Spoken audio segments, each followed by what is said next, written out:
초위원 26명과 심사위원 48명이 초안을 작성하고 1968년 11월 26일 국회 만장 일치의 동의에 따라 박정희 전 대통령이 68년 12월 5일 발표한 대한민국 교육의 지표를 담은 헌장입니다. 철학성과 명문장으로 정신문화적 국부입니다. 교육헌장은 세계 만방의 보물입니다. 왜 인간은 교육을 하고 받아야 하는지를 393자에 모두 담겨져 있는 명문장입니다. 이 헌장을 노무현 정권이 폐지했습니다. 부활해야 합니다. 최고의 철학입니다. 대한민국 국민의 자랑이요 보배임을 알아야 합니다. 교육헌장. 우리는 민족 중흥의 역사적 사명을 띠고 이 땅에 태어났다. 조상의 빛난 얼을 오늘에 되살려 안으로 자주 독립의 자세를 확립하고 밖으로 인류 공명에 이바지할 때다. 이에 우리의 나아갈 바를 밝혀 교육의 지표로 삼는다. 성실한 마음과 튼튼한 몸으로 학문과 기술을 배우고 익히며 타고난 저마다의 소질을 개발하고 우리의 처지를 약진의 발판으로 삼아 창조의 힘과 개척의 정신을 기른다. 공익과 질서를 앞세우며 눈물과 실질을 숭상하고 경애와 신의의 뿌리박은 상부상조의 전통을 이어받아 명랑하고 따뜻한 협동 정신을 북돋운다. 우리의 창의와 협력을 바탕으로 나라가 발전하며 나라의 융성이 나의 발전의 근본임을 깨달아 자유와 권리에 따르는 책임과 의무를 다하며 스스로 국가 건설에 참여하고 봉사하는 근면 국민 정신을 드높인다.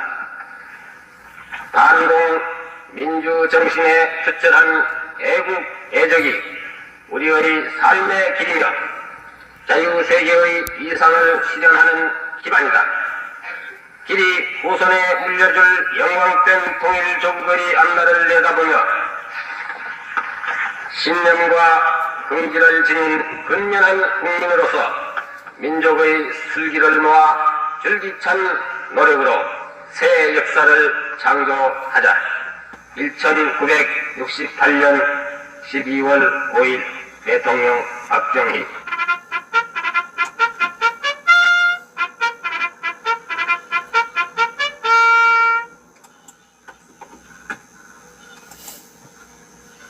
자유 대한민국을 수호하기 위해 불철주야 고생하시는 830만 해외 동포 및 3천만 애국 국민 여러분 반갑습니다. 지금부터 제10차 국가 파괴, 문재인 퇴진 및 민주당 심판, 국내외 연대 비대면 국민 총걸기대회를 시작하겠습니다.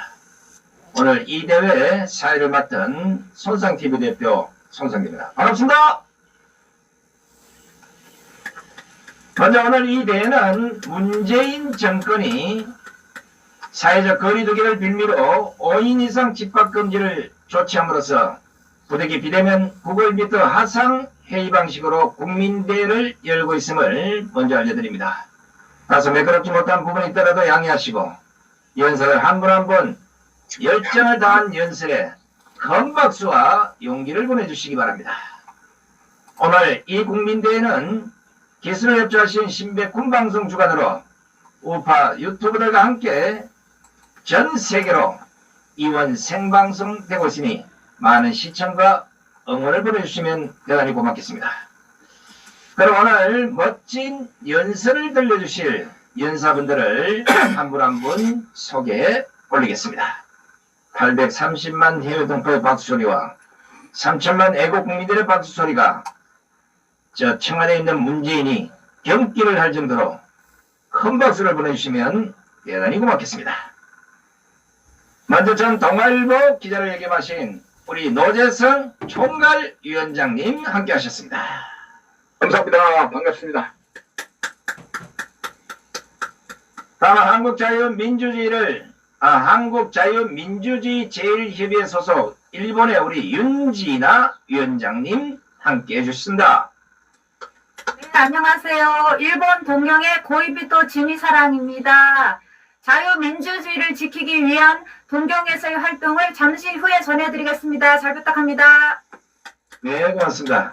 다음은 사회정의를 바라는 전국교수협의 공동대표이신 우리 부산대학교 김성진 교수님 함께 하셨습니다.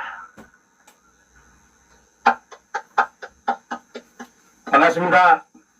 부산대학교 김성희 교수입니다. 저는 이번에 상당히 의미가 큰 부산 시장 보궐선거가 치러질 부산에 살고 있는 김성진 교수입니다. 반갑습니다. 자, 다음은 방송심의위원회 우리 심의위원이신 이상로 위원님 나오셨습니다. 예, 반갑습니다. 저는 지금 여러 시민단체들하고 힘을 합쳐서 이번 4월 재보궐선거를 감시하는 연합체를 구성해서 지금 활동 중에 있습니다. 자, 다음은 제주 4.3 사건 진실규명 도민연대 우리 이승학 사무총장님 함께 하셨습니다. 반갑습니다. 제주 4.3 진실규명 도민연대 사무총장 이승학입니다. 네, 반갑습니다. 자, 오늘 어김없이 멋진 하모니카 연주를 보내주실 월남 맹모형사신 우리 최대집 집사님 함께 하셨습니다. 천년용사 최대집 하모니카 연주를 명받았기에 친구합니다. 멸공. 아니, 이분한테 지금 멸공해야 되는데. 자, 뭐 제가 개인적으로 좋아하지만 그냥 표출을 하겠습니다. 제가 공군 출신임을 좀 이해해 주시기 바랍니다. 우리 예비역 공군 중장으로 예편하셨고 현재 부장성의 QR코드 분석에 집중하고 계시는 애국심 출중하신 우리 김영철 장군님 함께 하셨습니다. 예, 반갑습니다. 김현철입니다. 자, 이제 마지막으로 하모니심 연구소장이시며 우리 신백훈 방송 대표이신 신백훈 박사님 함께 하셨습니다. 멸국 디지털 유병 신백훈입니다. 조선 매국 고종 대한민국 망국 문재인 그 공통점과 차이점에 대해 맨 마지막 연사로 여러분 모시겠습니다. 마지막 시간까지 함께 해주시기를 바라겠습니다. 멸국. 고맙습니다. 자, 먼저 오늘 연사분들에게 제가 모니터한 이후에 많은 이제 우리 국민들이 좀 아쉬운 점을 말씀을 해오시는데 다른 게 아니고 딱 한 가지입니다. 왜 사회자는 강화문 강장 같은 얘기를 하는데 연사분들은 사무실에 가만 앉아서 속닥속닥 얘기하나 이런 얘기를 하시는데 오늘은 강화문 강장이라 생각하시고 아파트 안 무너질 정도로만 크게 연설을 좀 해주시면 그 연설을 듣는 분들이 좀 감동을 받을 것이다.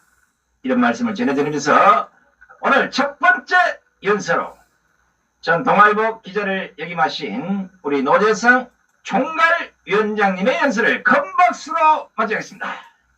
감사합니다. 감사합니다. 감사합니다. 저는 오늘 참 기자 생활 젊은 시절에 했습니다만은 우리 동아일보 했습니다만은 너무나 비분 관계 피를 토할 것과 같은 이러한 현실에 대해서 한 말씀을 올리고 싶습니다. 나라의 기틀이 뒤흔들리는 중대 사건들이 일어나고 있지만은 다른 언론기관은 또 모르겠어요. 그러나 이 일제시대에 국민의 민족의 표현기관을 자임하노라고 했던 동아일보 또 조선일보 이런 신문들도 국기를 뒤흔들 큰 사건들을 취재조차 하지 않고 조사조차 하지 않고 보도 논평조차 하지 않는 이 모습을 볼 때 정말 비분관계하지 않을 수 없습니다. 우리 대한민국은 아시는 바와 같이 헌법을 두고 상권 분립 제도를 국보를 둔 그런 자유민주 국가가 아니겠습니까? 이러한 자유민주 체제에서 신문, 방송 등 언론기관은 입법, 사법, 행정부에 이어서 제4부라고 지칭이 되고 있습니다. 그만큼 언론기관의 기능은 자유민주주의 체제의 주된 기둥이 되고 주춧돌이 된다는 의미가 아니겠습니까? 그런데 이 국민이 신뢰해온 이 역사와 전통을 가진 자랑하는 동아일보나 조선일보, 다른 언론기관들은 언급을 하지 맙시다. 이런 두 신문조차도 요즘 권력을 쥔 자들을 무서워하여서 당연히 보도하고 논평해야 할 일을 하지 않고 있습니다. 정말 자기들의 생명을 부정하는 것과 같습니다. 그 대표적인 이 나라의 기틀을 흔드는 사건이 뭐겠습니까? 바로 4.15 총선 부정선거와 관련된 조사와 사실보도와 논평이라 할 것입니다. 둘째로는 조금 전에 우리 여러 언론인이 말씀하십니다마는 대통령 문재인이가 자신의 출생과 관련된 사실을 온 국민들에게 속이고 있다는 증언자가 나왔습니다. 그런데도 전혀 이에 관해서 조사, 취재, 논평조차 일치하지 않고 있다고 하는 이 피를 토할 사실입니다. 특히 바로 며칠 전에 폭로된 문재인의 아버지가 탈북민이 아니고 6.25 사변 당시 남친 북계군의 그 장교이고 국군의 포로병자라고 하는 가공할 사건이 지금 폭로가 되었습니다. 그동안에 뒷골목에 소문처럼 떠돌던 그 사실을 폭로를 했습니다. 문재인의 그 아버지라는 사람을 체포한 사람이 나왔습니다. 놀라워 기절초풍할 그런 지금 사건이 아닐 수가 없습니다. 이러한 사건은 국가의 기틀을 뒤흔드는 중대 사건이 아니겠습니까? 이러한 사실을 전혀 취재도 논평도 보도조차 하지 않으니 동아일보도 조선일보도 이미 국민이 믿을 수 있는 언론으로서의 생명을 상실했다고 우리는 보아야 할 것입니다. 우리 헌정 사상에 대통령이 되려고 하는 자가 자신의 출생기나 출생년도 호적을 속이는 이런 일은 있을 수도 없고 전무후무한 일이요. 만일 그런 자가 있다고 한다면 이것은 온 국민에 대한 중대 사기범 국사범이 될 것인데 이러한 사실과 관련하여 증언자가 나왔는데도 취재도 보도 논평도 하지 않는다고 한다면 그런 언론기관은 그 자체에 이미 생명과 기능을 스스로 부정하고 자살한 것이라고 봐야 될 것입니다. 의령방송 우리 신백훈 방송의 대표이신 신백훈 박사님이 바로 엊그제 청와대 국민청원에 올린 청원 그 취지를 보면은 정말로 얼마나 그 명문으로 잘 표현을 했는지 알 수가 없습니다. 그 내용이 참으로 중대한 사실을 지적하고 있습니다. 그 청원 내용은 바로 다음과 같습니다. 아마 이미 여러분들이 많이 보셨을 것입니다. 이 청원 내용만도 이 나라의 언론기관들은 대서특필 즉각 취재 보도해야 할 것인데 일체 무시하고 있습니다. 참으로 통탄할 일이고 온 세계에 부끄러운 일이고 온 국민들이 피군 강제에 걸게해야 할 일이라고 생각합니다. 그래서 저는 이 신백훈 박사님의 청와대 청원문을 다시 한번 반복해서 읽음으로 제 말씀을 끝내고자 하는 것입니다. 그 내용은 이렇습니다. 문재인의 아버지가 북계군 장교였는지 진실 여부를 국민에게 공개하라.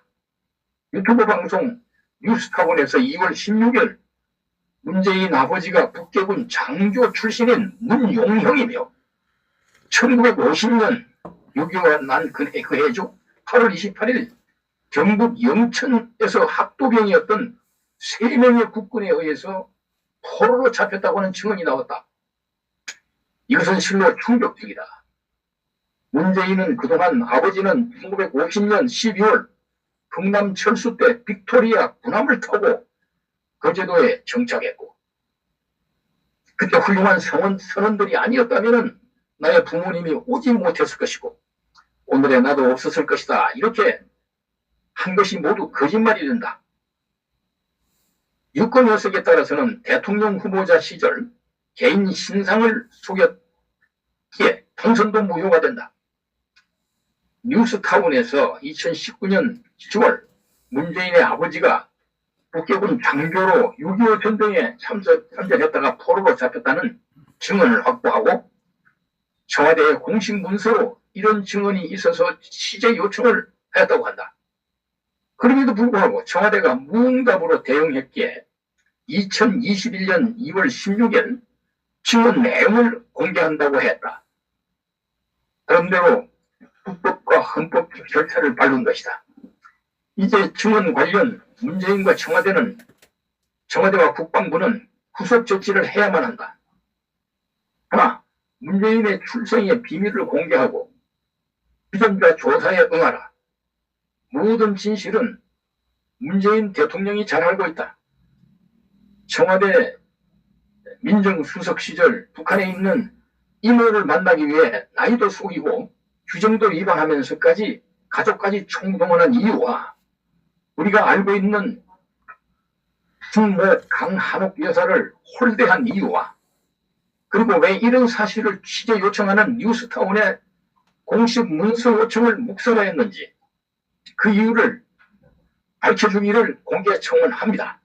둘, 국방부는 문재인의 아버지 문용형에 대한 포로 수집 정보를 공개하라. 증언자는 1950년 8월 29일 1사단 15연대 2대대 소속으로 있으면서 이른바 대대권총을 소지한 문용형을 포로로 잡아서 부대에 인계했다고 구체적으로 증언했다. 국방부는 부대 역사 자료를 정밀 분석하여 문용형 포로 신문 조서와 포로 획득 공로로 인한 표창 관계와 포로 수용소의 포로자 명단에 문용형의 이름이 포함되어 있는지 포로로 잡혔을 때는 문용준이라고 답변 하는 사실과 석방 시기를 모두 공개하라. 국방부가 사실을 밝히는 것은 국민의 군대로서의 책무이다. 네, 경찰은 문재인의 아버지가 북계군 장교였다는 증언의 진위 규명에 나서라. 증언이 잘못 있었을 수도 있다. 하나더라도 함구한다면 의혹은 증폭될 것이다.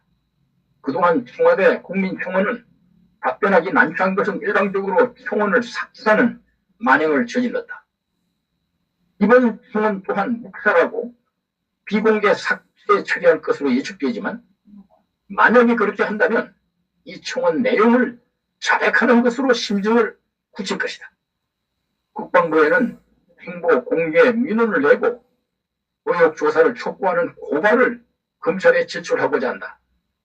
청와대와 문재인이 본 청원의 묵살함으로써 야기되는 국론 분열 등 망국적 사태는 모두 청와대 문재인의 전적인 책임이라는 것을 엄중히 경고하는 바이다.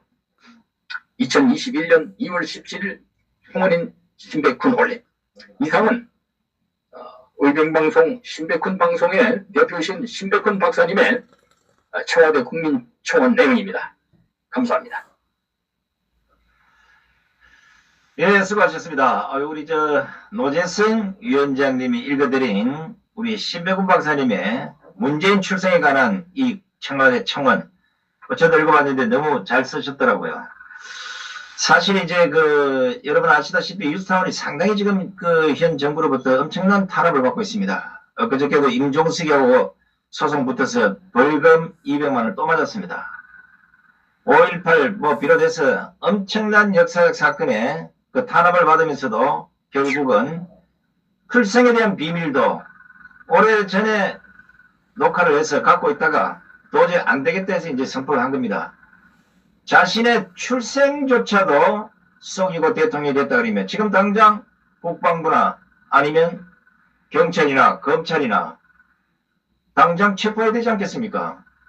이래서 우리가 체포하라고 얘기한 것인데 이제 체포할 건덕지가 생겼으니까 하루속히 체포하기를 촉구합니다. 이야, 참, 인민군 장효 아들, 이게 중요한 게 아니라 자기 신분을 속이고 한 나라의 대통령이 됐다는 이 자체가 대한민국 국민으로서 쪽팔린 일입니다. 자, 일본으로 한번 가보겠습니다. 일본에 지금 지진이 터져서 난리가 났었는데 과연 어떤지 얘기를 직접 좀 들어보겠습니다. 우리 한국 자유민주주의를 지키는 제1협의회 소속 우리 일본 윤진희 위원장님을 큰 박수로 맞아보겠습니다. 네, 안녕하세요, 여러분. 반갑습니다. 동경은 다행히 많이 흔들리긴 했습니다만은 무사히 잘 지나갔습니다. 감사합니다. 그럼 연설을 시작하겠습니다.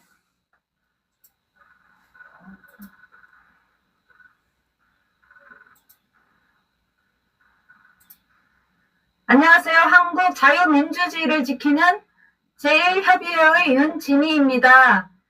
저번 주 방송일은 일본에서 블랙시를 하는 날이어서 제가 방송에 참여하지 못했습니다. 한자협에서는 2월 10일 날 한국 대사관과 한국 민단 앞에서 블랙시를 하였습니다. 일본의 한국 민단은 대한민국의 자유민주주의를 지키기 위하여 지금까지 목숨을 바쳐가면서 싸우신 애국자분들이 지켜왔습니다. 현재의 한국 민단은 그런 애국자님들의 뜻을 잊은 채 지금은 문재인의 종이 되었습니다. 국민의 세금으로 문재인이가 한국 민단에게 지원을 했기 때문입니다. 조국에서 부정선거가 있었는데도 눈 감고 귀 막고 있기 때문에 한국 대사관에서 블랙시를 할 때마다 한국 민단 앞에 가서 블랙시를 할 예정입니다. 강창일이 한국 대사로 부임해온 이후 한국 대사관 앞에서의 첫 블랙시입니다. 강창일이는 재작년에 일본에 와서 자민당 면담 요청을 했을 때도 거절당해서 돌아가고 이번에는 한국 대사로 발령받아 왔는데도 일본 총리가 면담을 보류시켰습니다. 본인이 일본 대사 자격으로 일본에 올 줄 알았으면 그동안 일본에 대해서 그렇게 막말을 내뱉지는 않았을 거라고 생각을 합니다. 제주도 출신이면서도 4.3 사태도 입을 꾹 다물고 엉터리 특별법이 만들어지고 있는데도 진실을 외면하는 강창일에게 한국과 일본의 관계 개선에 큰 기대는 할 수 없지만 강창일이 어떤 식으로 외교를 하는지 지켜보면서 한자협에서는 한국 대사관 앞에서의 투쟁을 계속할 예정입니다. 호이비또 진이사랑 채널에서 실시간으로 시위 현장을 보실 수 있습니다. 한국 대사관 영사부에서 4.15 부정선거를 문 정권과 함께 저질렀습니다. 지역구 투표용지와 비례대표 투표용지로 2장의 투표용지가 있었는데 제가 투표를 하러 갔을 때 봉투에 아무 글씨도 쓰여져 있지 않았습니다. 하다못해 제 주소지 정도는 표시가 되어 있어야 한다고 생각합니다. 투표하기 전부터 저는 사전투표에 문제점이 있다고 생각했기 때문에 봉투에 아무것도 써있지 않는 것에 의심스러웠습니다. 그래서 담당자에게 봉투에 아무것도 써있지 않은데 어떻게 제 주소지를 알 수 있나요? 라고 물었더니 알아서 한다고 대답을 하였습니다. 우리가 투표한 투표용지가 정말로 한국으로 보내졌는지 처음부터 아예 한국으로 가지도 않았는지 정말 궁금합니다. 그리고 한자협에서는 2월 11일은 일본의 우파 시민단체와 함께 집회를 하면서 한국의 4.15 부정선거와 문재인의 공산정책과 독재정치를 일본 국민들에게 알렸습니다. 중공 공산당을 규탄하고 중공으로부터 아시아는 물론 전 세계를 구하자는 취지에서의 집회였습니다. 그리고 이번에는 한자협 공동대표 강창만 대표님께 북송선에 대해서 알아본 내용을 말씀드리겠습니다. 조총련이 북송 사업을 시작하던 당시에 대표님은 중학교 3학년이었다고 합니다. 그 당시 일본 정부가 제1교포를 위하여 따로 특수학교를 만들어 주어서 학생들은 모두가 제1교포들이었고 교장 선생님은 일본인이었다고 합니다. 대표님과 같은 반 친구들 90% 정도가 북송선을 타고 북한으로 갔다고 합니다.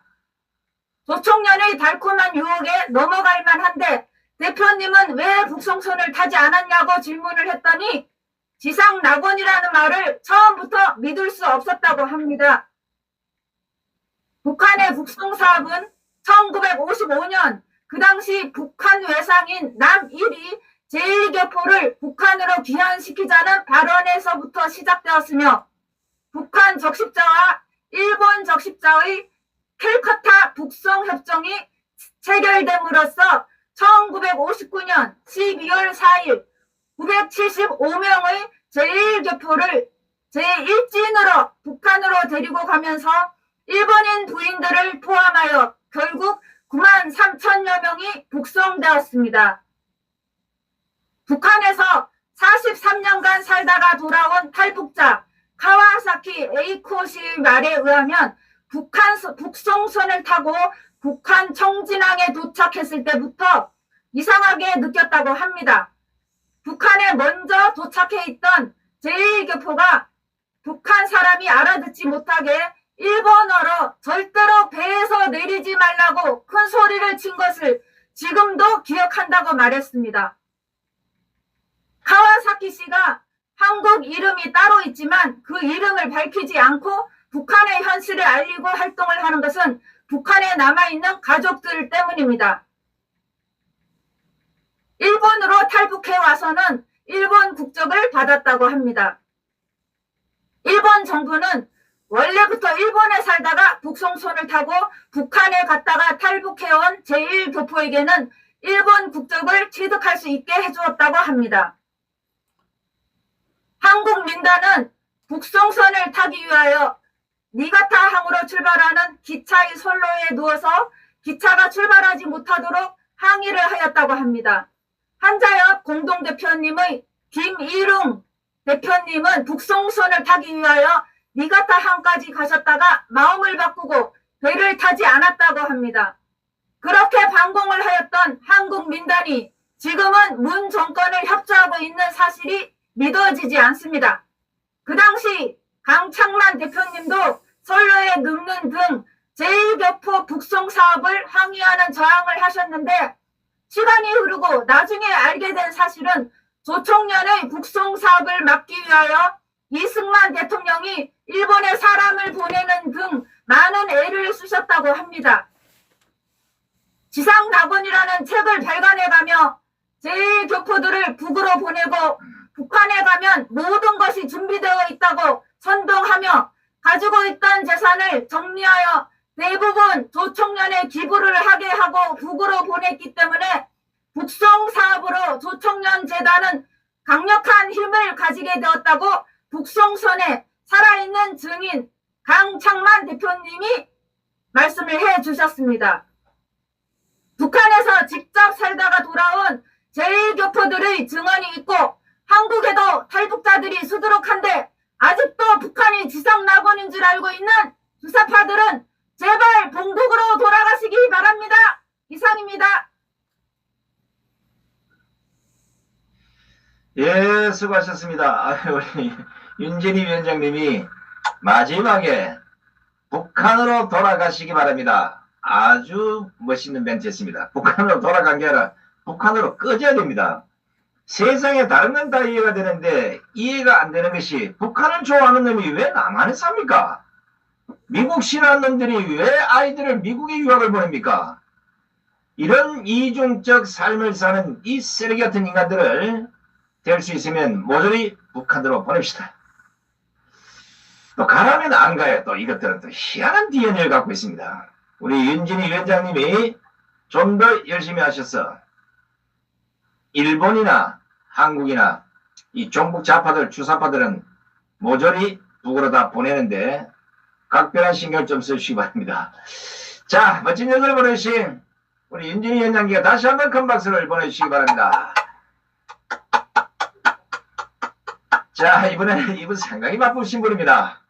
부산에서 서울로, 서울에서 부산으로, 온라인에서 오프라인으로, 오프라인에서 온라인으로 다행히 코로나 때문에 학생들 가르칠 시간을 여기에 거의 다 투자를 지금 하고 계십니다. 우리 사회정의를 바라는 전국 교수의 공동대표이신 부산대학교 김성진 교수님의 연설 큰 박수로 청해듣겠습니다. 반갑습니다. 부산대 김성진 교수입니다. 예, 조금 아까 사회자께서 바이러스 얘기를 하셨는데 제가 늘 생각하는 것은 세계 이 대한민국을 망치는 바이러스가 공짜 바이러스입니다. 이 대한민국 국민들이 공짜 바이러스에 감염됐다는 이 부분을 참 심각하게 생각합니다. 어쨌든 이런 그 공짜 바이러스와 관련된 것 중에 하나가 어쩌면은 이번에도 근권 선거를 할지 모르겠는데 4.7 보궐선거 이 부분에 대해서 저 입장을 말씀드리고자 합니다. 4.7 서울 부산시장 보궐선거가 50일 앞으로 다가왔습니다. 그래서 오늘은 서울 부산시장 보궐선거 과정에서 은폐되고 있는 몇 가지의 치명적인 그러니까 목숨을 앗아갈 수 있는 대한민국의 운명을 무너뜨릴 수 있는 그런 치명적인 문제에 대해서 말씀드리고자 합니다. 첫 번째 치명적인 문제는 삼류가 아닌 사류 저급 정치가 우리 사회의 모든 분야를 지배하고 있는 정치 과잉 현상입니다. 지난 2월 9일 이근용 대전 고법원장은 취임사에서 정치가 법치를 집어삼키는 사법의 정치화라는 말을 했습니다. 정치가 집어삼키는 것이 어찌 법치뿐이겠습니까? 정치가 경제와 교육을 망치고 종교와 윤리를 타락시키며 행정과 외교의 장애가 되더니 급기야 방역까지도 오염시키고 있습니다. 그런데 광역지자체장은 정치인이라기보다는 행정가입니다. 시장은 오로지 시민들의 복리와 지자체의 발전을 위해 판단하고 정책을 집행해야 합니다. 그런 점에서 행정고시, 사법고시를 패스하고 세계은행 금융 선임 전문가를 역임하고 또 이명박 박근혜 정부의 청와대에서 행정관을 하는 등 발군의 스펙과 능력을 가진 경제부시장 출신이 이번 부산시장 보선 후보로 나선 것은 이 정치 과잉의 행정에 혁명적인 변화를 가져올 수 있는 아주 좋은 징조라고 봅니다. 북구강로 개설 이후에 부산발 세계 물류혁명을 감안할 때 더욱 그러합니다. 반면에 4.7 서울 부산시장 보궐선거에 나선 여야 후보들 대부분이 십수년간 대한민국의 사류 정치판에서 갈고 길들여진 정치인들입니다. 그러다 보니 입으로는 정책 대결을 말하면서 두 발로는 진흙탕 속에 직접 뛰어들어서 개싸움을 벌이고 있는 형국입니다. 문재인 대통령은 정권 뜻에 맞추는 영혼 없는 공직자가 되어서는 안 된다. 이렇게 말한 바가 있습니다. 그러나 청와대가 산자부 공무원들을 압박해서 공무원들을 범죄자로 만들어 버렸다는 비판을 면할 수가 없을 것입니다. 공직자들이 원전의 경제성을 조작하고 야밤에 사무실에 잠입해서 파일을 삭제한 범죄를 저지르게 만든 것입니다. 이 또한 정치가 행정을 오염시킨 단적인 예입니다. 두 번째의 치명적인 문제는 대한민국의 사회주의 국가화입니다. 참 심각합니다. 정치 과잉 현상 자체가 대한민국이 사회주의 국가가 되고 있다는 단적인 증거입니다. 이는 또한 지방 수령이 입법권, 사법권을 함께 가지고 있던 전 근대적 봉건 사회로 회귀하고 있다는 의미이기도 합니다. 북한, 중국, 베트남, 라오스 이런 일당 독재 공산국가에는 중앙정부에서 지방정부에 이르기까지 크고 작은 각종 조직에 각각 정치 구건이 있어서 이들이 그 조직의 그리고 또 그 단체의 절대 권력을 행사합니다. 세네갈, 에티오피아, 민주콩고 이런 나라들도 마찬가지입니다. 이들 국가는 공통적으로 극도의 빈곤, 최악의 인권유린, 유소년에 대한 노동 착취 등으로 국제사회의 공분을 사고 있는 나라들입니다. 그런데 왜 하필이면 대한민국에서는 친중적이고 종북적인 정권이 들어설 때마다 북한과 중국류의 정치 과잉 현상이 심각해지냐 하는 것입니다. 문재인 정권에서 남한 사회주의 노동자 동맹의 핵심 리더였던 조국, 그리고 중국식 토지 국유화를 주장했던 추미애를 잇따라 법무부 장관으로 기용했던 것이 바로 그런 예입니다. 지난 4.15 부정선거와 관련해서 거론된 바가 있습니다만은 팔로우 파티, 즉 중국 공산당의 영원히 당을 따른다는 고를 대한민국에서 우리가 보고 있는 중입니다. 셋째는 서울 부산시장 보궐선거를 있게 만든 박원순과 오거돈 두 전임시장의 성추문, 그리고 이들을 공천한 정당에 대한 그 책임을 묻지 않고 이 보궐선거가 행해진다는 점입니다. 4.7 서울 부산 보궐선거는 박원순, 오거돈 두 전임시장의 성추문으로 인한 것입니다. 그런데도 더불어민주당에서는 자당의 귀책 사유로 인한 재보궐선거에서는 후보를 내지 않는다, 이렇게 당헌까지 만들어 놓고 이걸 졸속 개정을 해가면서 후보를 낸다는 것입니다.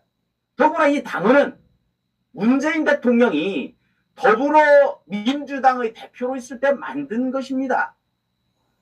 더불어민주당은 서울 부산시장 보궐선거의 후보를 내서도 안 되고 824억에 달하는 보궐선거 비용을 부담하도록 강제해야 됩니다. 네 번째는 4.7 서울 부산 보궐선거가 마치 낙천자, 낙선자들의 패자 부활전처럼 되어버렸다는 사실입니다. 이 또한 앞서 말씀드린 정치 과잉하고 무관하지 않다고 봅니다. 국회의원과 광역시장은 그 역할과 성격이 분명히 다릅니다. 그런데 짧은 잔여임기 때문인지 모르지만 4.7 시장 보선의 후보자 대부분이 4.15 총선에서 낙선하거나 또는 공천을 받지 못한 사람들입니다. 지역구민들에게 외면당한 낙천자, 낙선자들이 광역단체장 선거에 나서 패자부활전을 치르는 꼴입니다. 아시다시피 패자부활전을 하게 되면 금메달을 따지 못합니다. 패자부활전에서 최종 승자는 은메달입니다.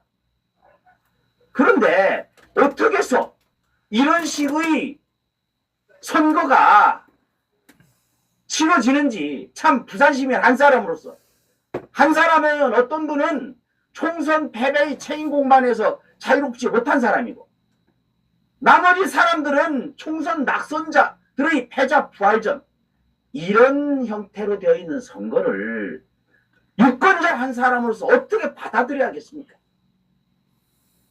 각성하기 바랍니다. 다섯 번째의 치명적인 문제는 4.15 불법 부정선거의 진상규명 그리고 재발 방지책이 마련되지 않은 상태에서 이 중차대한 정권교체와 관련되는 이 중차대한 선거를 치러야 한다는 점입니다. 미국의 지난 대선을 통해서도 확인할 수 있었던 것처럼 미국의 우편투표에 해당되는 우리의 사전투표는 자 참으로 심각한 결함을 가지고 있습니다. 부정선거의 의혹과 증거는 차고 넘치는데 대법원은 거짓말 명수 대법원의 문개기로 일관하고 여야 정치권은 이 문제점에 대해서 관심조차 기울이지 않고 있습니다. 어쩌면 대법원이 뭉개고 있는 4.15 불법 부정선거를 이번 서울 부산 시장 보선을 통해서 그 부정선거 의혹을 간접적으로 밝혀낼 수도 있지 않겠는가 하는 기대를 가져봅니다. 지난 총선에서는 부정선거에 힘입었겠지만 더불어민주당이 압수했죠. 그렇다면 서울과 부산에서만큼 거꾸로 국민의힘 또는 야권에서 압승을 거둔다면 그때 민심이 왜곡됐구나 하는 것을 구체적으로 입증할 수 있지 않겠습니까? 그래서 이러한 치명적인 문제들에 대한 국민 모두의 각성과 자성 그리고 적극적인 대응을 통해서 우리 대한민국 자유민주주의의 토대가 더욱 굳건해지기를 진심으로 기대하고 애국 시민들께 호소합니다. 감사합니다. 네, 수고하셨습니다. 우리 김성진 교수님의, 이 열정적인 이 강의를 들으면서 여러분 생각해 보십시오. 지금 이 정권에서 벌어지고 있는 여론 조작의 냄새가 벌써부터 나기 시작합니다. 벌써 부정선거 전에 행하는 행동이 여론조사에서 1등을 만드는 것입니다. 그래야 부정선거를 해도 그 사람 1등이던데 이런 결과를 창출하기 위해서 지금 작당이 벌어지고 있다고 저는 봅니다. 4.15 부정선거에서 수많은 정황증거가 나와도 아무 생각 없이 지금 선거를 치르고 있는 우리 김성진 교수님 말대로 저 국민의 힘이 아니라 국민의 암이 돼가고 있습니다. 아마 이번에 모실 이번에 연설을 들으시면 이거 4.7 보궐선거 큰일 났구나 이런 생각을 하게 될 겁니다. 저번 연설에서도 우리 QR코드 분석에 상당히 해박한 이런 지식을 들려주셨고 오늘도 아마 선거와 관련된 좋은 연설을 들려주실 우리 예비역 공군 중장 김영철 장군님의 연설을 큰 박수로 맞겠습니다. 충성. 감사합니다. 김성진 교수님 아주 열정에 찬 토론 또 연설 잘 들었습니다. 제가 오늘 오후에 프레스 클럽에서 요 15견대에서 주관한 앞으로 선거에 대해서 어떻게 할 것인가에 대해서 갔습니다. 근데 정말 여기서도 큰 실망을 한 것이 거기 토론자로 나오신 아주 우리나라의 유명한 칼럼니스트인데 부정선거에 대해서 인정을 잘 안 하시더라고요. 물론 절차적인 문제는 있지만 부정이라고 보기는 아직까지는 아니다 이런 말씀을 하셔서 정말 아주 실망을 했고 큰일이다 이렇게 생각이 들었습니다. 근데 우리 김성진 교수님께서 정확하게 미국에서의 문제점, 한국에서의 문제점 잘 밝혀주셔서 감사드리고요. 그 4.15 총선에서 의혹이 채 가시기도 전에 이제 4월에 서울과 부산 시장 보궐선거를 맞이하게 됐죠. 아마 이때까지 우리가 선거법을 바꾸기는 어려울 겁니다. 그렇지만 그냥 부정선거를 추방할 수 있는 방법을 우리 나름대로 연구하고 자꾸만 유권자들한테 알리는 운동이 중요하다. 이렇게 말씀을 드릴 수 있고 그러면 부정선거가 어떻게 발생하느냐 그걸 먼저 알아야 부정선거를 방지할 수가 있는 겁니다. 그래서 제가 생각한 부정선거가 발생한 경로는 첫 번째로 투표인원을 부풀려서 가짜 투표지를 만드는 겁니다. 두 번째는 그 가짜 투표지를 투표함에 넣는 거죠. 이동하고 보관하는 과정에서. 그리고 세 번째로는 개표 과정에서도 막 상황이 여의치 않으면 전자개표기가 이제 외부와 통신하면서 개표 결과를 조작하는 거죠. 이건 미국에서도 발생했지 않습니까? 그리고 제도적으로 법관들이 중앙과 지방 선거관리위원장을 맡고 있거든요. 그러니까 이 대법관들이 선거소송을 안 하고 있어요. 계속 지연시키고, 지방에서는 어땠습니까?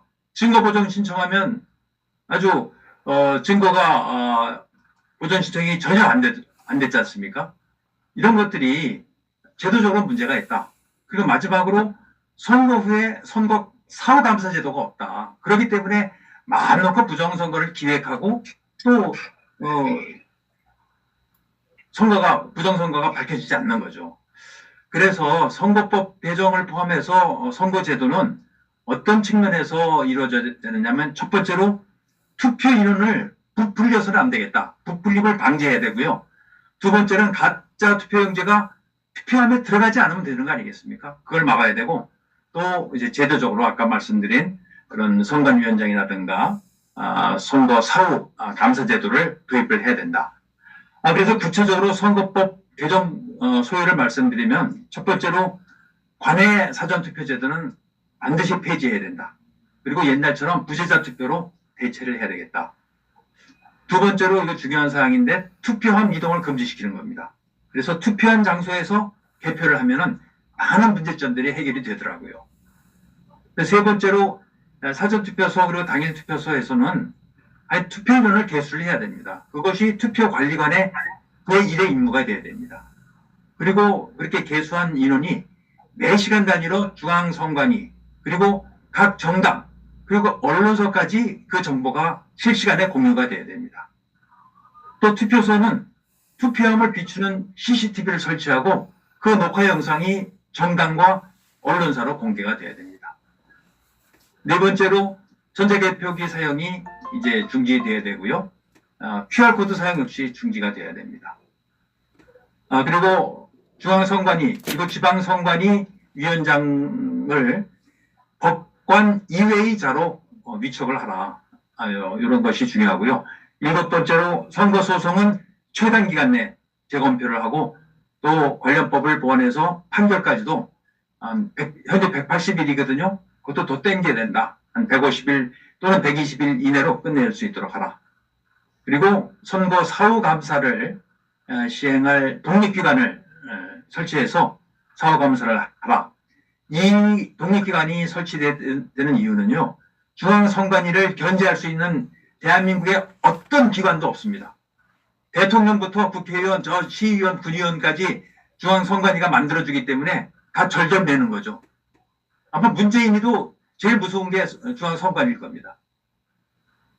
마지막으로, 공정선거를 지원한다는 이유로 설립한 공정선거지원단이 바로 이 부정선거의 온상입니다. 이 제도를 폐지하라. 이렇게 9가지를 말씀드리는데, 자, 이 9가지를 다 할 수 없다면 딱 한 가지만 하라면 투표함을 이동시키지 말라는 거죠. 자, 왜냐면요, 어떤 형태건 가짜 투표지가 만들어졌어도 투표함이 이게 그 자리에 모든 사람이 보는 위치에 있으면 넣지를 못하죠. 그래서 투표한 장소에서 바로 개표를 해야 됩니다. 그리고 사전선거를 없앨 수 없다면 그 투표함 역시 어디 CCTV가 설치된 창고에 보관할 것이 아니라 투표장에 그대로 두고 참관인들이 이렇게 둘러싸서 아무도 접근하게 하는 것이 가장 중요하죠. 자, 그렇게 되면요, 어떻게 되냐면 현재 21대 총선을 기준으로 사전투표 인원이 1180만 명이고요. 당일 투표를 1700만 명이 했거든요. 그래서 전체 2900만이 투표를 했기 때문에 251개 개표소로 모읍니다. 그 과정에서 어마어마한 부정이 벌어질 거고요. 그 251개 개표소를 모아서 개표를 하다 보니까 개표소당 11만 표가 넘어요. 그런데 국회의원 선거는 어떻습니까? 지역구도 있지만 비례대표도 있기 때문에 20만 표가 넘습니다. 그래서 전자개표를 써야 된다. 이렇게 얘기가 나오거든요.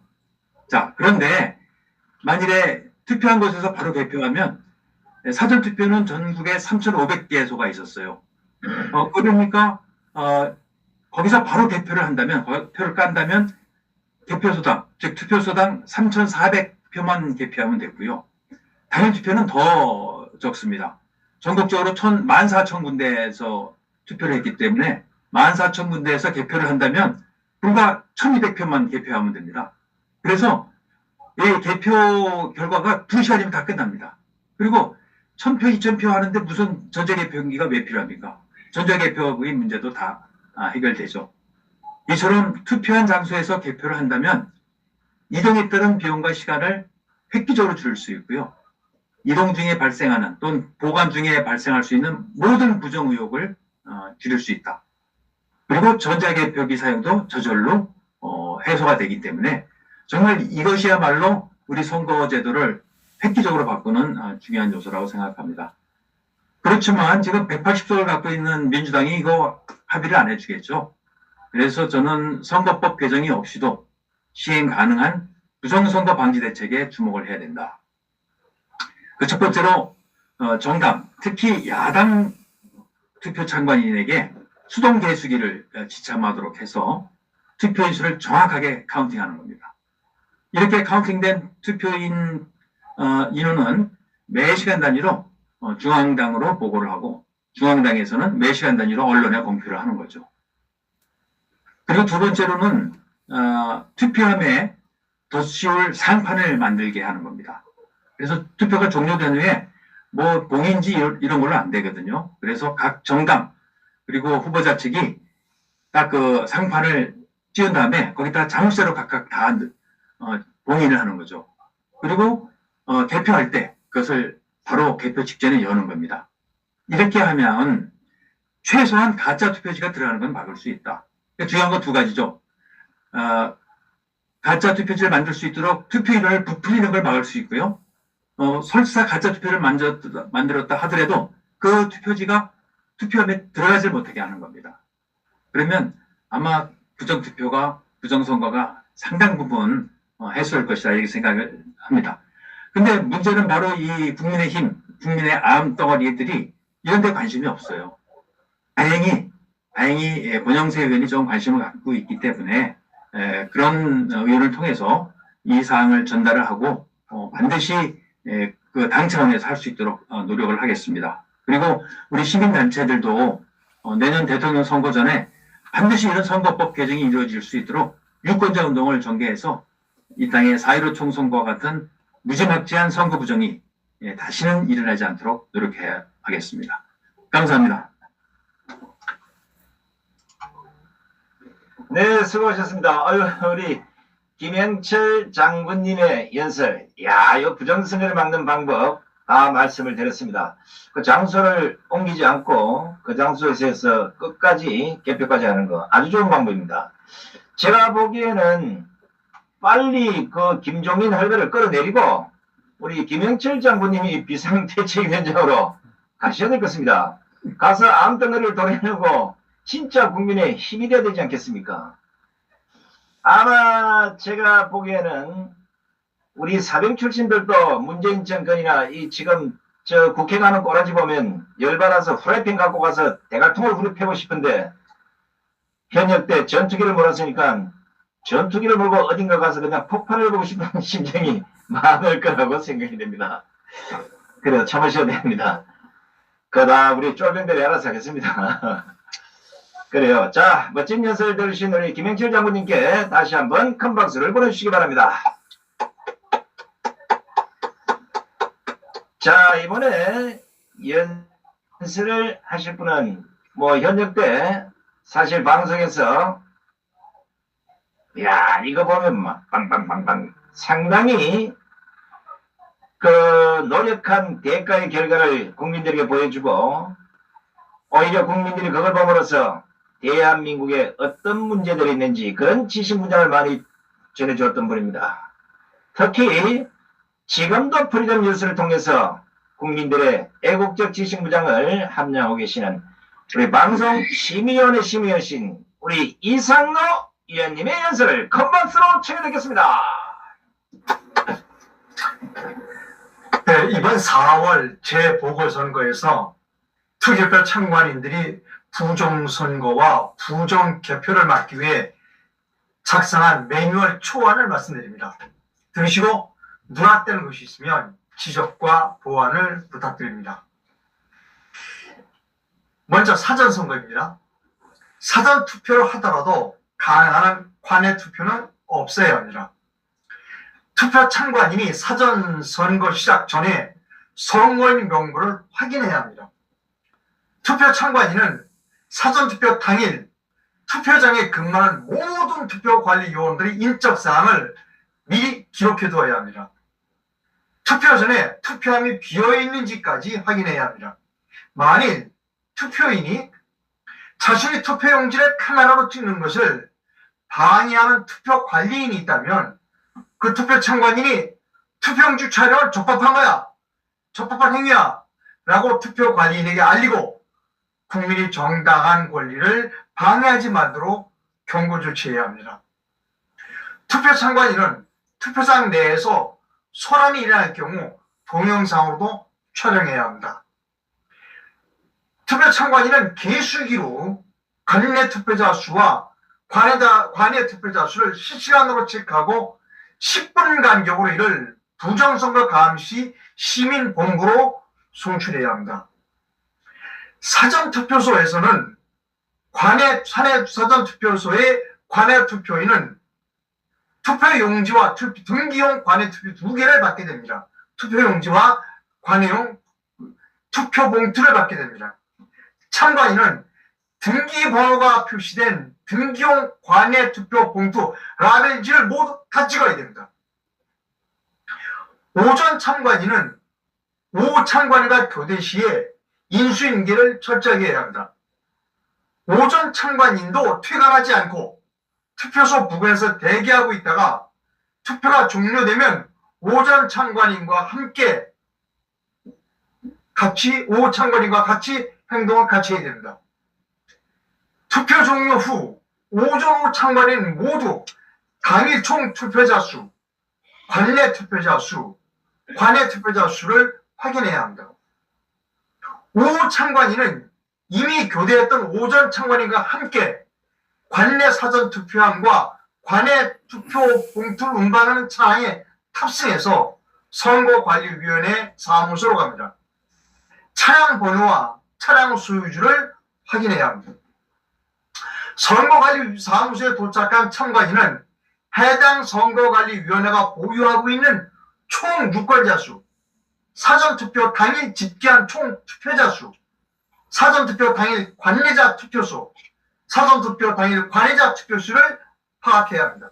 물론 관내 사전투표 등기 발송 과정도 녹화해야 합니다. 선거관리사무소에서 우편 배달부를 따라 우체국까지 갑니다. 참관인은 몇 통을 발송했는지 확인합니다. 우편 배달부의 인적사항도 기록해둡니다. 투표 참관인은 해당 선거관리위원회 담당자에게 관내 사전투표 보관소를 보여달라고 요구하고 이를 촬영해둬야 합니다. 보관된 투표함과 투표함 사이에 봉인지를 붙이고 사인을 해둠으로써 투표함의 이동과 변동을 막아야 합니다. 물론 CCTV 촬영 여부도 확인해야 합니다. 투표 참관인은 우편을 통해 배달될 관내 사전투표 우편 봉투가 어떤 방법으로 보관될 것인지를 확인해야 합니다. 그리고 그 책임자가 누구인지도 인적사항을 기록해두어야 합니다. 투표 참관인은 본투표 당일 오후에 다시 해당 선거관리위원회 사무실로 가서 개표장으로 투표함을 이동되기 전에 투표함 보관 상태를 확인합니다. 그리고 투표함을 실은 차량에 탑승해서 개표장까지 갑니다.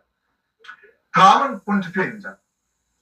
투표 시작 전에 투표 참관인은 해당 투표소에 등록된 총 유권자 수, 해당 투표소가 보유한 투표 용지가 몇 장인지, 또 일렬 번호는 몇 번부터 몇 번까지인지를 확인합니다.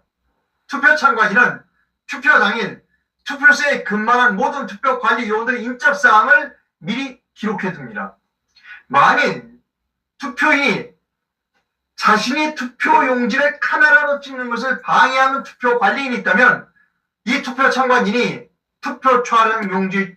투표 용지 촬영은 적법한 권리임을 투표인에게 알리고 국민의 정당한 권리를 방해하지 못하도록 경고 조치해야 합니다. 참관인은 개수기로 투표자 수를 실시간으로 체크하고 10분 간격으로 이를 부정선거 감시 시민본부에 보고합니다. 오전 참관인은 오후 참관인과 교대 시에 인수인계를 철저히 합니다. 오전 참관인도 퇴근하지 않고 투표소 부근에서 대기하고 있다가 투표가 종료되면 오전 참관인과 함께 행동을 같이 합니다. 투표가 종료되면 선거관리 요원과 함께 총 투표자 수, 자녀 투표용지 수, 자녀 투표용지 일렬 번호를 파악합니다. 투표함에 투표자 수를 기록한 서류를 넣기 전에 투표자 수를 확인한 서류를 사진을 찍어야 합니다. 투표함을 개표장으로 이동하는 차량에 동승합니다. 차량 번호와 운전자를 파악합니다. 출발과 도착 시간도 기록합니다.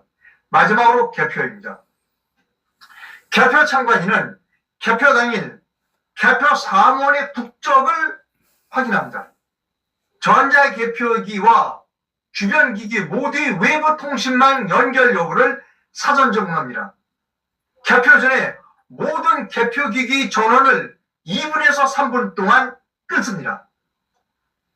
투표함이 개표소로 들어오면 이때 투표의 상태를 파악하고 봉인지에 쌓인 모두를 사진 찍습니다. 투표함을 열면 투표자 수를 기록한 서류가 있습니다. 이 서류를 촬영합니다.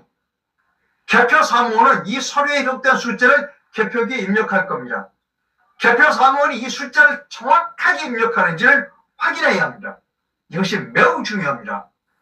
분류기가 작동을 시작하면 동영상으로 촬영합니다. 100장 단위로 분류된 투표 뭉치를 철저하게 확인합니다.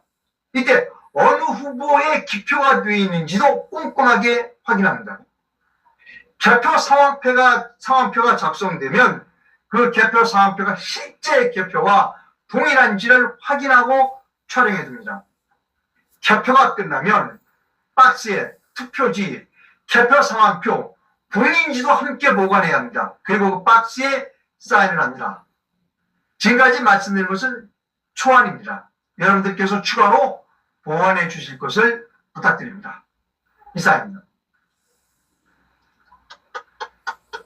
네, 수고하셨습니다. 우리 이상로 의원님의 연설 여러분 잘 들으셨죠? 큰 박수를 보내주시기 바랍니다. 우리 이상로 의원님의 연설을 듣고 보니까 아무래도 그 비대위원장에 우리 김영철 장군님하고 이 경합이 될 것 같습니다. 이게 지금 사실은 이 두 분의 말씀이 지금 국민의힘에서는 이미 연구가 다 끝난 상태가 되어야 됩니다. 제가 왜 이자들이 4.15 부정선거에 대해서 국민의힘이 까딱도 안 하느냐 나름대로 알아봤더니 한 가지였습니다. 귀찮은 거예요. 내 혼자 배지 달고 있으면 되지. 굳이 그런 것까지 알려고 해서 귀찮을 필요 없다. 딱 이겁니다. 아마 제가 보기에는 다음 총선에서 지금 현재 있는 사람 다 떨어뜨려서 완전 반대기를 바꾸자면 안 될 겁니다. 아마 그때 우리 이상동 위원장님께서 비대위원장님을 좀 해주시기 바랍니다. 자, 이제 중간쯤 지나옵니다. 이번에는 멋진 하모니카 연주를 직접 들어보도록 하겠습니다.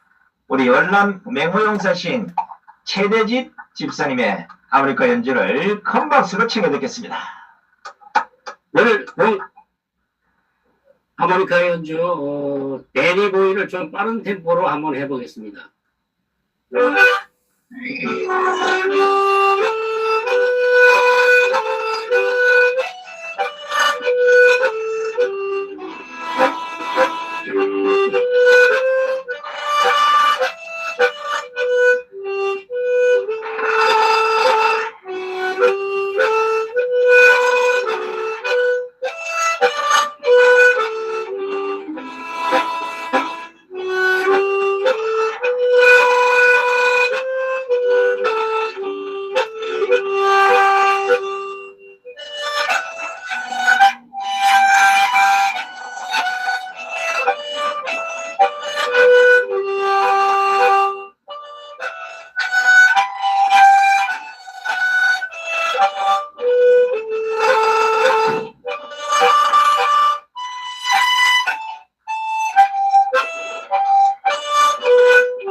한국만 하고 끝내시려고요? 자, 오늘도 힘없이 여러분들의 박수로 앵콜곡 한 곡을 더 청해 듣겠습니다. 괜찮겠습니까? 감사합니다.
멋있습니다. 우리 멋진 연주를 보내주신 최대집 집사님께 다시 한번 큰 박수를 보내주시기 바랍니다.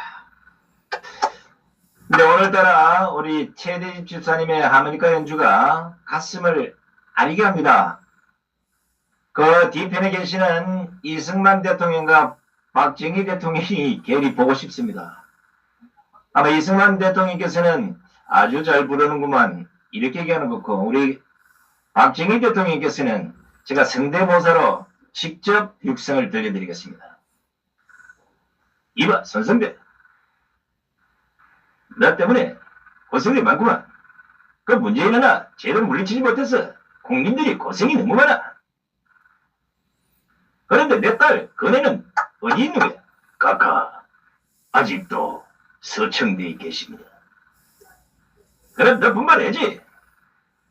국민 여러분, 여러분의 힘, 우리 새마을운동에 했듯이 문재인 정권 3월 1일날 끝장 내리지 않겠습니까? 카카, 그대로 하겠습니다. 고맙습니다. 이야, 요 성대모사 어제 밤새도록 했는데 잘 안됩니다. 자, 뭐 박정희 대통령도 보고 싶고 이승만 대통령도 보고 싶고 박근혜 대통령도 보고 싶고 아마 국민들의 마음은 한결같이 똑같을 거라 봅니다. 자, 이제 제주도 사건을 한번 파헤쳐보는 시간을 갖도록 하겠습니다. 우리 제주 4.3 사건 진실규명 도민연대 이승학 사무총장님의 연설을 큰 박수로 청해 듣겠습니다. 안녕하세요. 저는 제주 4.3 진실규명 도민연대 사무총장 이승학입니다. 오늘 말씀드릴 것은 1948년 4월 3일 동은 남로당 중앙당이 지령하에 일어났다. 여기 저 바로 저 흑백 사진을 설명해 드리겠습니다. 이 사진은 4.3 주동자인 김달삼, 본명은 이승진입니다. 김달삼은 초대 인민유격대 사령관, 지하선거로 제주도 52,350명이 무기명 투표지를 갖고 월북하여 북한 최고 인민회의 일기 대위원으로 선출되고 김일성으로부터 국기 훈장 2급을 받고 태백산 지구 빨치산 사령관으로 난파되어 1950년 강원도 정선에서 국군과 교전 중 사살되었다고 합니다. 지금 평양시 형제산 구역 신미동 애국 열사령의 암호로 조성되어 있습니다. 2003년 제주 4.3 사건 진상조사보고서 작성 기획단 단장이 박원순 변호사입니다. 발행한 제주 4.3 사건 진상조사보고서에는 남로당 제주도당 내부에서 무장투쟁이 결정된 것은 1948년 2월 신촌회의에서였다고 하면서 당시 남로당 제주도당 정치위원 이삼용이 증언인 무장봉기가 결정된 것은 1948년 2월 금음에서 3월 초 즈음이 일이다. 신촌에서 회의가 열렸는데 도당 책임자와 강면당 책임자 등 19명이 신촌이 항민가에 모였다. 참석자는 조몽구, 이종우, 강대석, 김달삼, 나, 이삼용, 김두봉, 거칠종, 김양문 등 19명이다. 이 자리에 이덕구는 없었다. 이 자리에서 김달삼이 공기 문제를 제기했다. 당시 중앙당이 지령은 없었고 제주도 자체에서 결정한 것이다. 오르구는 늘 왔으며 김두봉이 집이 본거지였다. 김달섬은 내가 군사 총책을 맡겠다며 날짜를 통보했다.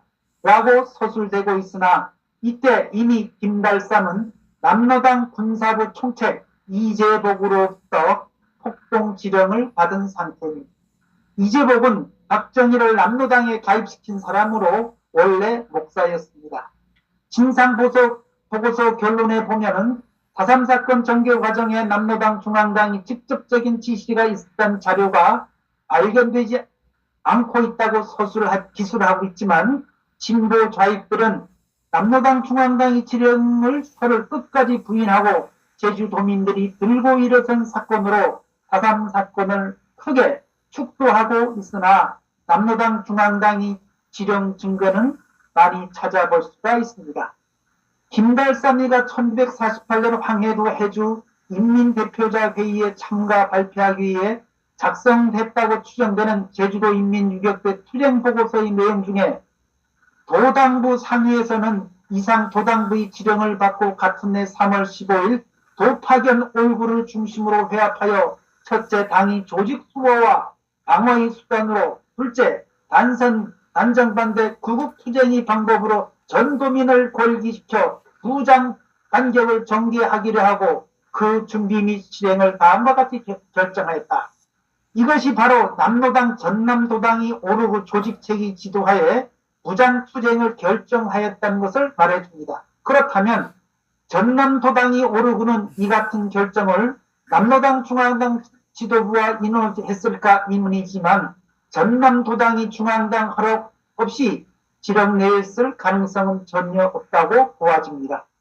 이 투쟁 보고서는 남로당 반란군 세력들이 남긴 유일한 기록물로 남로당 제주도당 인민해방군 측에서 자기들이 활약성을 알리기 위해 직접 작성한 문서로 남로당 반란군 2대 사령관 이덕구를 사살하는 과정에 호위병 양생도를 생포하면서 제주 4.3 사건 진실을 밝힌 귀중한 문서인 제주도 인민유격대 투쟁보고서를 경찰이 압수하게 된 것입니다. 1948년 7월에 미국에 작성된 미군 브라운 대령 보고서에도 본토에서 제주도로 파견된 남로당 조직책들에 대해 언급하고 있습니다. 브라운 대령은 1948년 5월까지 고도로 선동된 선동가와 조직가들에 의해 4.3 폭동이 수행되고 있으며 현재까지 제주도 남로당의 활동은 전남도당의 지시를 받고 있으며 남로당 제주도위원회는 도당본부로부터 지령을 받고 있다고 밝혔습니다.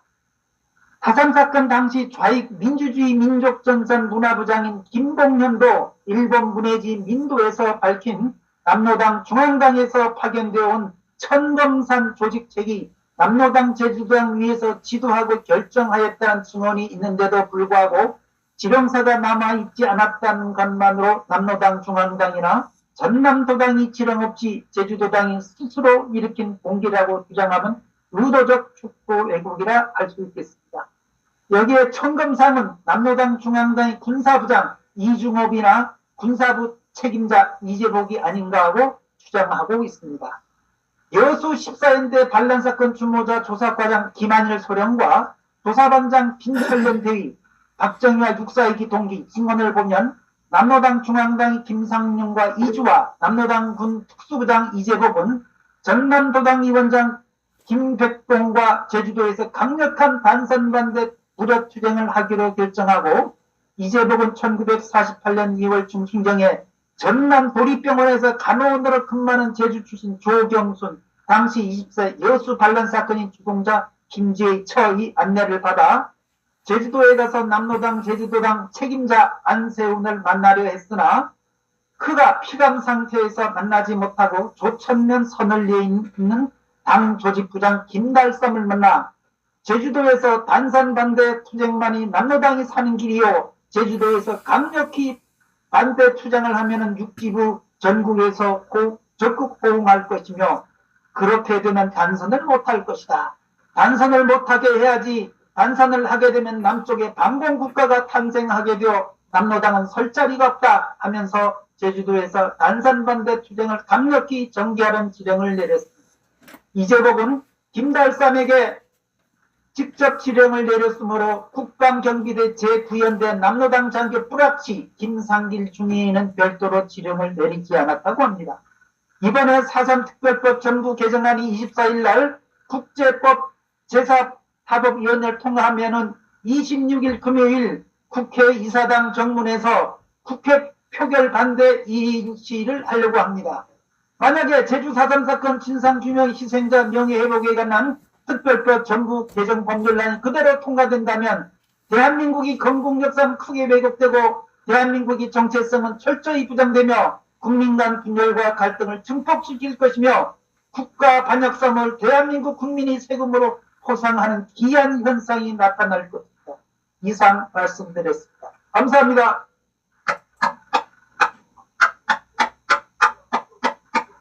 네, 고맙습니다. 아유, 우리 이승학 사무총장님. 야, 이 4.3 문제만 아니라 지금 대한민국의 전 10만 신 역사가, 이 폭동으로 얼룩진 역사가 전부 민주화로 지금 뒤바뀌고 있습니다. 4.3만 아니라 전 국민이 나서서 막아야 되는 문제입니다. 만약에 폭동이 민주화돼서 민주유공자에서 국민의 세금을 타먹는다고 하면 앞으로 나라가 어떻게 됐습니까? 우리처럼 순수하게 나가서 그냥 피켓 들고 소리나 지르는 이런 집회가 아니라 폭동을 해야 민주화 유공자가 되니까 총 들고 나가지 않겠습니까? 우리 후대들에게 이런 꼬라지를 절대 물려서는 안 됩니다. 우리 이승학 사무총장님께 큰 박수를 보내주시기 바랍니다. 자, 이제 마지막으로 오랫동안 기다렸습니다. 오늘 혹시 또 사모님이 긴장하지 말라고, 흥분하지 말라고 주문은 안 하셨는지는 잘 모르겠습니다만은, 우리 하모니십 연구소장이시며 우리 신백군 방송의 대표시고 이 행사를 전격 지원하고 계시는 우리 신백군 박사님의 연설을 마지막으로 청해 듣겠습니다. 큰 박수를 보내주시기 바랍니다. 열고 로또 복권 1등 추천 순서 맨 마지막에 합니다. 국민각성 분노호소 걸기대회 연설 주제가 모두 중요한데 제일 심각한 주제 맨 마지막에 합니다. 조선의 매국 고종, 대한민국 만국 문재인 공통점과 차이점입니다. 둘 다 공통점은 나라를 망하게 한 주범입니다. 그런데 차이점이 있습니다. 고종은 가난한 조선, 하장거리에 똥물이 질퍼득거리는 못사는 나라를 망하게 하였지만 이 문재인 이것은 한강의 기적을 이룬 부국강병의 나라, 세계가 부러워하는 나라, 잘 사는 나라를 망하게 한다는 차이점입니다. 고종은 못난 자고 문재인은 나쁜 자인 것을 알아야 합니다, 여러분. 또한 둘 다 책임 전가형이고 무책임한 공통점이 있습니다. 고종은 을사오적에게 책임 전가하였습니다. 문재인도 모든 정책의 실패를 부하 탓, 공무원 탓, 코로나 탓으로 책임 전가하고 변명만 하는 것이 공통점입니다. 차이점이 있습니다. 그래도 고종은 자화자찬은 하지 않았습니다. 근데 문재인 이자는 입만 열면 자화자찬이고 변명 위주인 것입니다. 문재인이 사과 한마디 국민에게 하고 있지 않습니다. 문재인이 고종보다도 더 나쁜 자인 것입니다. 고종이나 문재인은 나라 생각보다는 자기 패거리 챙겨만 것이 공통점입니다. 고종은요, 이완용 시켜서 한일 합방 조약에 일시 왕족만을 우선 챙겼습니다. 일제시대에 보십시오. 고종의 이완가가 총독부로부터 받은 세비가 어마무시한 겁니다. 일본 황족이 받는 세비보다 무려 15배 많이 받은 사실 국민 여러분 알란가 모르겠습니다. 당시 자료에는 조선 왕족은 150만 엔 세비 받고 일본 황족은 6만 엔에서 10만 엔 세비를 받았다고 됩니다. 15배 차이입니다. 일제시대 때 왜 일시 왕족 중에서 독립운동가가 안 나왔던 이유가 바로 여기에 있는 겁니다, 여러분. 일본은 어찌 보면 조선 왕실에 아부할 정도로 공을 들인 겁니다. 문재인도요, 패거리들에게만 자리잔치, 돈잔치 벌이고 있는 거 아닙니까? 왜 대깨문이 40%가 유지되는가? 이 이유를 우리 국민들이 똑똑히 각성해야 됩니다. 국회에서 맨날 엉터리 입법을 하고, 그러면 거기에서 위원회가 생기고, 많은 공직자 자리들이 만들면서 자기 패거리들 안 치고, 국민 혈세로 많은 돈잔치 벌립니다. 5.18 보상금, 제주 4.3 보상금, 코로나 지원금, 세금 알바짜리로 대깨문 지지율을 유지하는 겁니다. 그런데 고종은 일본 총독부 예산이라도 썼지만은 문재인은 국민의 혈세를 가지고 자기 패거리들 돈질을 하는 것이 차이점입니다. 또 중요한 공통점이 있습니다. 이거 중요한 겁니다. 적국에 비겁하고 평화를 부걸했다는 겁니다. 여러분 시일야 방성대고 아시죠? 황성신문의 주필 장지연이 1905년도에 쓰신 걸 유명하죠? 시일야 방송되고 이날의 목루와 운호라 의미입니다. 그런데 여기에 보면은 충격적인 내용이 있습니다. 그 구절만 우리가 아십시다.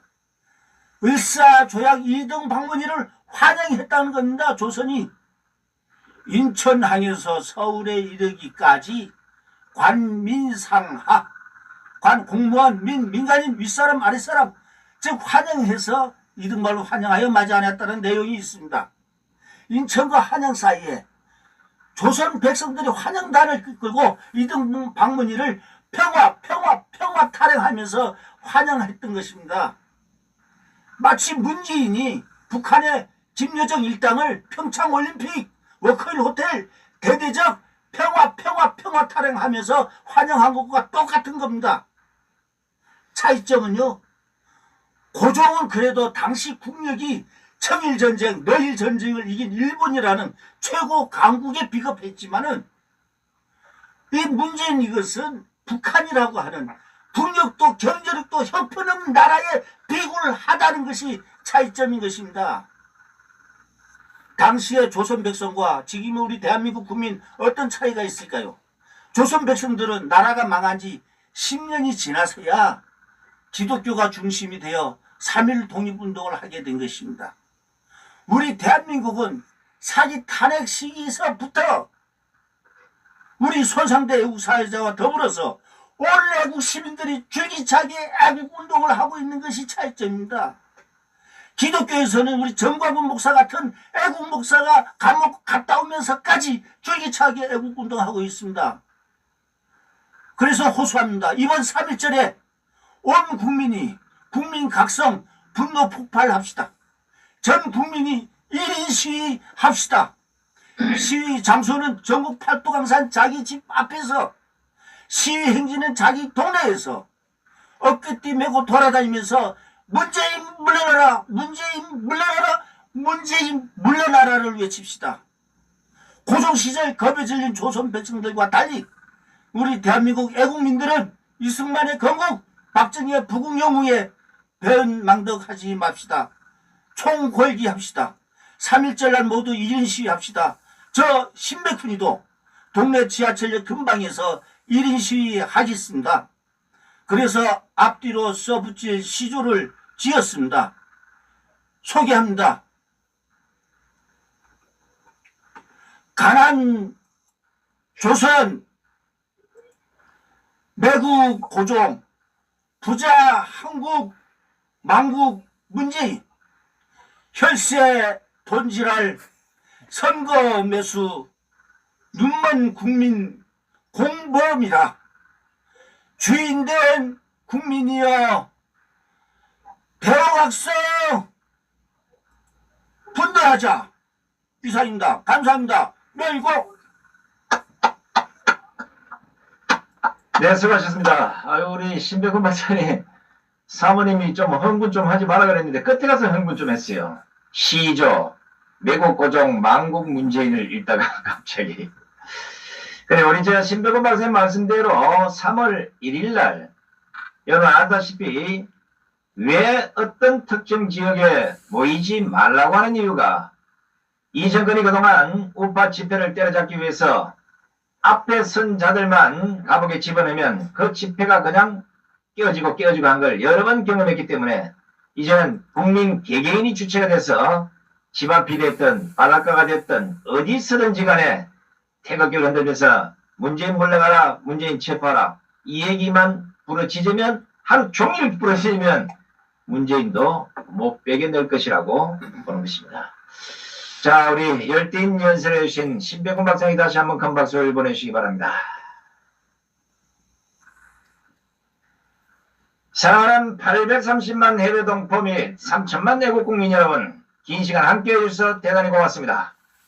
오늘 연사분들의 연설을 들으시다시피 지금 대한민국은 하자 보수가 불가능한 하투판의 6월 쭉정이 국가가 됐습니다. 낙제 정권의 형편없는 국가 운영으로 상권 분립도 무너졌습니다. 조국 추미애 박범계인 대한민국 법치로 완전히 망가지고 있습니다. 법치가 망가지고 전방 척결선이 무용지물이 되다시피 했고, 외교는 중국의 속국이 됐을 정도가 됐습니다. 국민들의 생명과 재산은 공산주의식 정책으로 인해 모조리 빼앗길 위기를 맞고 있습니다.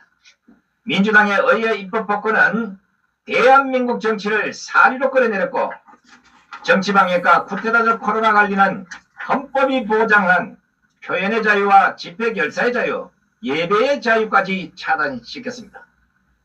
백개문을 빼고는 누가 봐도 정상적인 국가라고 인정할 수 없을 정도로 망가진 대한민국, 반드시 애국 국민의 힘으로 구해냅시다. 오늘 멋진 연설을 해주신 우리 연설자분들에게 다시 한번 깊은 감사를 드리면서 이것으로 비대면 유튜브 국민 글기대를 모두 마치겠습니다. 잠깐만요. 저기 손상대 사님 끝까지 잠깐만요. 저기 김영철 장국에서 긴급 제안 팻말을 들었기 때문에 한번 무슨 말씀인지 한번 들어보도록 하겠습니다. 네.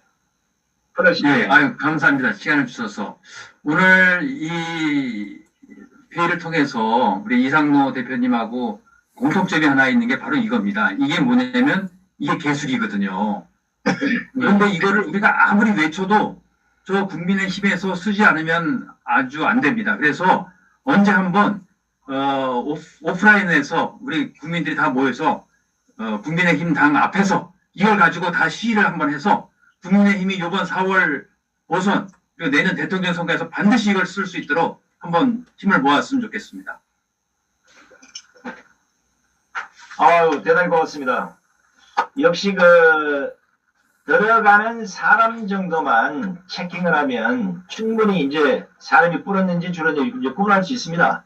사실 이제 우파 시민들 중에 어디 부근에서 카메라를 설치하고 그런 걸 찍다가 여러 번 이제 뭐 싸우는 일이 많이 벌어졌는데 공식적으로 국민의힘에 이걸 우리가 촉구하도록 합시다. 우리 김현철 장군님의 제안 너무 좋습니다.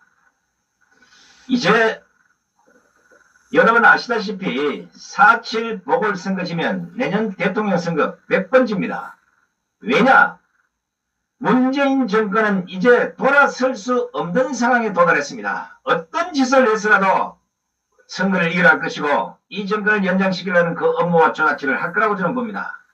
이거 이제 국민이 막아내지 못하면 우리는 그야말로 낮은 연방제 노예로 살 수밖에 없는 대한민국을 맞이하게 될 것입니다. 자, 오늘 멋진 연설을 해주신 우리 연설자분들에게도 감사를 드리면서 그리고 이 방송 끝까지 시청해주신 830만 여동포 및 3천만 여 국민들에게도 감사 인사를 전합니다. 이것으로 미래의 유튜브 국민거기대회를 모두 마치겠습니다.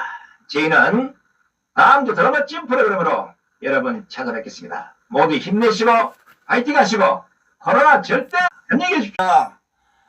다음 주는 2월 25일 목요일 밤 8시에 2월 25일 목요일 밤 8시에 제11차 11번째 대회로 모시겠습니다. 감사합니다. 안녕히 계십시오.